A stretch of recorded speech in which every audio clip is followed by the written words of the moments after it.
Audra, you're on the Tom Leykis show. Hello. I cannot believe this. Hello. Hello. So I was thinking, wouldn't it, I was listening to you talk, I think last Thursday, and you were talking about success, and I always have these ideas that are very much like, I think you and I probably think a lot alike.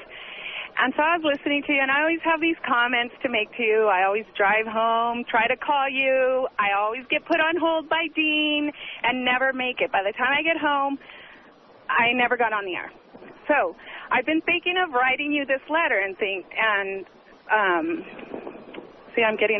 just a tad nervous, but I have these ideas that this was an opportunity. This is actually an opportunity that I'm looking for. That wouldn't it be neat if you and I, although you may blast me and say I'm not willing to share, but listen anyway. If you and I did if I was like a counterpart to your show. And why do you think I need a counterpart? Well, we could talk together because see, everything that you make a man and talk about a woman, let's put it this way, I'm an exception I'm always that exception that you speak about. So wouldn't women who listen to you, who learn from you, also like to hear how to become an exception? No, I think on the contrary. I think the guys who are the target audience of the show would like to hear the kind of women that I talk about to prove my point. Well, and that's true, and I totally support your point because I understand your point. I totally support it. Well, then if you agree with me, then what would I need a counterpart? I'm already here to express that opinion. We could promote exceptions together. No, this is broadcasting. We're not talking about exceptions to the rule. We're talking about rules because I need to get the biggest possible audience. But listen to this. Every woman listener, which you do have quite a few women listeners, the women listeners are generally probably the exceptions. No, on the contrary. I think generally women have low self-esteem. Many of them hate themselves. No, but they love you, and you have to... And that's why they love me, because they hate themselves. No, I totally... I always say, treat women like crap. They come back for more. But see, if they listen to you, and I always hear that the women adore you. Oh, Tom, you've taught me so much, da-da-da-da-da, and on and on. I mean, you have to have, the women that hate you just call you a chauvinist, don't listen to you, and turn you off.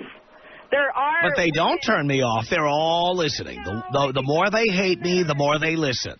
No, the women that kind of are willing to learn are the ones that are listening to you. The ones who agree don't need to listen.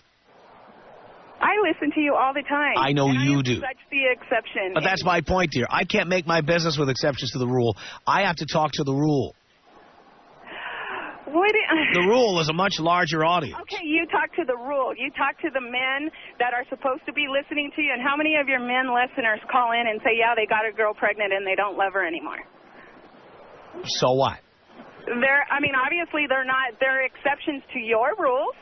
I don't appeal to those people, and I'm not trying to create exceptions to the rule. You don't. How many? I'm a broadcaster. As a broad, you want to understand that. No, I am broadly speaking. I think most. No, you're not. You want to talk to the exceptions to the rule. So let's say we're talking about exceptions to the rule. Out of 100 people, you'd have 99 people who follow the rule and one who is the exception, right? Can't we just have Leykis 101 and Audra 102? No. How about you go get your own show? I see. I knew you would say that. Well, yeah. I mean, if you're that talented, you really ought to have your own program. Well, then again, remember your last discussion on Thursday, you were talking about success. Yeah. And so I was listening to you, and you were saying, how did I become a success and what success has done for you? But then I got to... Did I call somebody else's show and say, you ought to make me your sidekick? Hey, you know what? I went out and busted my ass. It's a bad idea for me to take a chance and call you. But, dear, if you want to be successful like me, you should do what I did. Okay, but... Go 3,000 miles away to a small town. I work at a 500-watt radio station. I could do that, or I could get lucky, couldn't I? Well, dear, for you to get lucky, I would have to get lucky. Well, anyway, couldn't it happen? I mean, Mike Piazza wasn't drafted first either. Yeah, but again, Mike Piazza worked in the minor leagues first. Well, This is what, by the way, I want to tell you what you're proving. And I appreciate that you're a fan, but I want to tell you what you're proving right now, okay? People always ask me, why aren't there successful women in the radio business? It's because they all have the same attitude you do. You feel a sense of entitlement. You don't want to work in a small town for $150 a week. I said lucky. I didn't say that. Dear, you need to do, if you want to be successful, if you want to do this for a living, what you need to do is go work in a small town somewhere getting paid crap. You know what, Tom? You're not willing to do it. I wanted to do it for a living. I said it was worth a chance to give you a call. That's all. Yeah, but what would you want to be? What would be the purpose of doing it? I'm here to make money. I never. And you understand, somebody's paying me to have this conversation with you. I just think that your thoughts and my It's like I'm a whore. each other, and it would be kind of neat. It's like your daddy paid your way to have sex for the first time. Did daddy what? Never mind, dear. What I'm trying to tell you is somebody's paying me to talk to you. Okay, and that's why I'm here. If I wasn't being paid to talk to you, we wouldn't have a conversation. I know, but you know what? Let me just tell you something. So why would you want to come down here and work for no pay? I don't understand.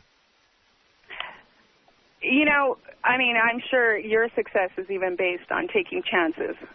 Right, but the chances I took were not calling up the most popular radio personality in town and saying, how about you give me half of your airtime? I didn't say half. I just noticed that sometimes, you run out of material, and it's kind of nice to bring... Well, if I ran out of material, I wouldn't be number one by 3 points. Are you kidding me?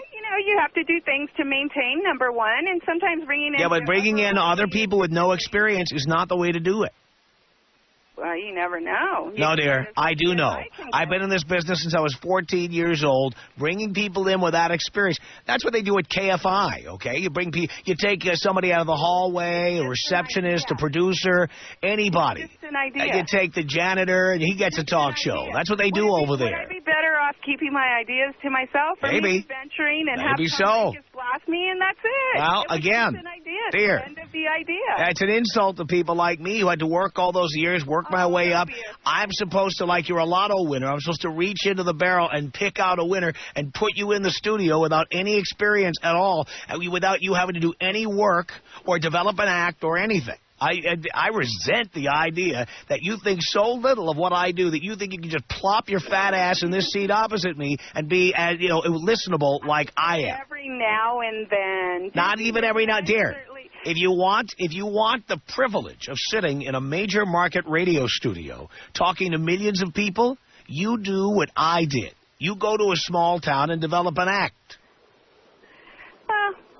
You know what? You see, you're not interested enough to have to do any of the work. You just want to, get lucky. None of us gets lucky. We all work our ass off. What? Let me tell you something. I just feel that maybe I'm good enough. I know you feel that, dear, but no one else is going to feel that way. Well, then that's fine. And I understand. And it was worth the chance. But you see, again, you're proving my point. You are not willing to do the work necessary to do this for a living. All it's costed me is a phone call. Dear, but again, you are proving my... now, this is why you would never make it radio. You keep repeating the same material over and over here. You have run out of stuff. Talk about running out of material. This call is the same 3 sentences repeated over and over. You think you could be on the air for an hour or two? Repeating the same thing over and over? A compliment to you. A compliment. By the way, I'm showing you my appreciation by giving you some very valuable advice. I'm not asking for your advice. I know, because you just want to get lucky.